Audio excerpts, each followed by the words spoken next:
सिगांनि सरकारनि समाव नुदोंमोन आइबिएसनि नामाव कम्बल खुन्दुं आरो माबाफोर राननाय मुस्रिफोर राननाय खिन्थु बेफोरजों जेबो इनकाम जायामोन जास्ट मोनो बाहायो जोबो बेबो न'खरसेयाव सासेयाल'सो लाब जायो खिन्थु जों सिगांनि सरकारा जिबायदि पलिसिजों खामानि मावदोंमोन पाब्लिकखौ जास्ट होनाय दिन्थिफ्लाना थगायनाय सिगांनि सरकारनि समाव नुदोंमोन आइबिएसनि नामाव कम्बल सानाखै जों जिखिनि होनो सानदों खुन्दुं जोंनि पलिसि जाहाथे जोंनि रायजो राजाफ्रा राननाय मुस्रिफोर राननाय न'खर हा हु गैया बेफोरजों जेबो इनकाम जायामोन बिजनेसफोर रोङा बेबायदिया जाहाथे बाहायो जोबो बेबो थांना थानो हायो न'खरसेयाव सासेयाल'सो लाब जायो सिन्था सरसाजों खिन्थु एबार जों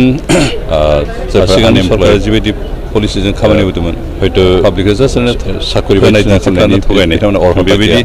हा हु गैया बेबायदि सानाखै जों जिखिनि होनो सानदों आइबिएस स्किमाव जोंनि पलिसि जाहाथे जोंनि रायजो राजाफोरनि बिनि रसखौ फाननाय गोरिब न'खर हा बेबायदि गैया साख्रि गैया होननानै बिजनेसफोर बेबायदिया जाहाथे थांना थानो हायो ओनसोलाव सिन्था सरसा डिस्ट्रिक्टजों प्रेटिभिसन बिदि रानगोन जायफोर आनएमप्लयड क'क्राझार इटिबो रानखांबाय चिराङाव रानबाय खिन्थु जोंहा दा बाक्सा आरो साख्रि बायदिसिना खालामनायनि दङ बिथांमोना अरहथा गैया जों उदालगुरि हा हु गैया बेबायदि मानसिफोरखौ उदालगुरि जिल्ला हिसाबै जोंहा गासै 100निख्रुइ बांसिन बेबायदि मेसिनजों होगोन बेलेग बेलेग ब्लकआव रानगोन दिनै उदालगुरि ब्लकनि सिङाव थानायखिनिखौ उदालगुरियाव जों स्टार्ट खालामबाय दिनै हयथ' गंनै गंथामसो जास्ट सिम्बलिक हिसाबै जों रानदों बाखिखौ अफिसनिफ्राय लांफैगोन इटिमेटि जोंहा लिस्ट खालामखानाय जाबाय आरो बे लिस्ट मथे रानगोन जों आसा खालामदों जायफ्रा मोनगोन बिथांमोना थिग मथे बेब'हार खालामगोन आरो खुसेर फेरेदनानै फाननायनि गेजेरजों अन्तत' बिथांमोना जाय एसे खस्थ' खालामबा सानसेयावनो 2000-3000 लागै खामायनो हागोन आरो 2000-3000 खामायनो हायोबाथ' मोनसे न'खरा आरामसे सोलिनो हायो गावनि गथ' गथाय फोरोंहोनो हागोन गावनि गाननाय जोमनाय बेमार आजार जायोब्ला ट्रिटमेन्ट लानो हागोन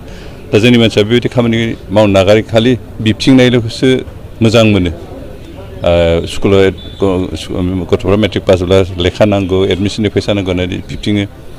सोरबा बेमार जायोब्ला ट्रिटमेन्टनि फैसा नांगौ होननानै बिबथिङो खिन्थु बेबायदि खालामालासिनो जों बेबायदि खामानि मावनायनि गेजेरजों इनकाम खालामबा अन्तत' रावनिबो खाथियाव जों आखाइ पातिनो गोनां जाया सिगांनि सरकारनि समाव नुदोंमोन आइबिएस गावनि आथिङावनो जों गाव गसंनो हानाय बिदि बेब'स्था आरो बेनिखायनो जों बे बेब'स्थाखौ दिनै लादों माबाफोर राननाय मुस्रिफोर राननाय एक्जेक्ट प्राइस दाम बेफोरजों जेबो इनकाम जाया 1 लाखनिफ्राय बारा मोनो थेला बाहायो जोबो बेबो न'खरसेयाव सासेयाल'सो लाब जायो एक्जेक्ट दामखौ आंबो मिथिया खिन्थु जों आसा खालामदों जोंनि रायजो सिगांनि सरकारा जिबायदि पलिसिजों खामानि मावदोंमोन गावनि न'खर मोजाङै आंखालनिफ्राय होनाय दिन्थिफ्लाना थगायनाय थानो हागोन बेबायदि आरो गावनि हाबाफारिखौ मावनो सानाखै जों जिखिनि होनो सानदों जोंनि जिनि पलिसि जाहाथे जोंनि रायजो राजाफ्रा जायफोर गोरिब न'खर हा हु गैया साख्रि गैया बिजनेसफोर रोङा बेबायदिया जाहाथे थांना थानो हायो बेबायदि চিন্তা চৰ্চাজেন মই নিজে নচলাও কিন্তু ভিন্দক দিও একদম গরিব আমার হয় না তো আমার ইয়াতে গাবলা চক আছে ইয়াতে তাতে চাকৰি বাইছিনা খামনাयनि बिथांमोना অৰ্হতা गैया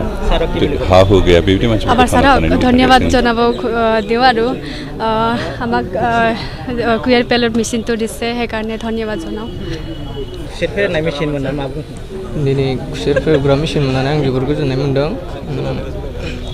सारखौ मा होनना बुंगोन सारखौ आं खुसेर फेरेदग्रा होनायनि थाखाय आं सारखौ हामबाय होनो धन्यबाद होयो मेसिन मोननानै माबायदि मोनो दिनै खुसेर फेरेदनाय मेसिनआथ' गोजोननाय मोन्दों माने जिथुनाखि जोंहा माखासे खामानिफोर मावनो गोनां माखासे मानसिफोरा थाया जेनेबा ओरैनो बेकार थानाय जायो थ' बेफोरखौ मोननानै जेनेबा जि बेकार थानायनिफ्राय बेखौ मोजां मावनो हानानै मोनसे खामायनो हागोन बिदि आसा खालामदों सारखौ मा होनना बुंगोन थेंक्स होनना बुङो आरोना बिदि যিহেতু তাৰ পৰা 2 পইচা ইনকাম কৰি খাব পৰা যায় পৰিয়াল চলাব পৰা যায় গতিকে গোবিন্দ ছাৰ ইউপি বিভাগক মই মোৰ ফালৰ পৰা ধন্যবাদ দিওঁ এনে ধৰণৰ খা সামগ্ৰী দিলে নিবনুৱা সমস্যা যথেষ্ট কমিব বুলি মই আশা কৰোঁ আপোনাক দেখা গৈছে যে এখন এইটো কেনেকুৱাকৈ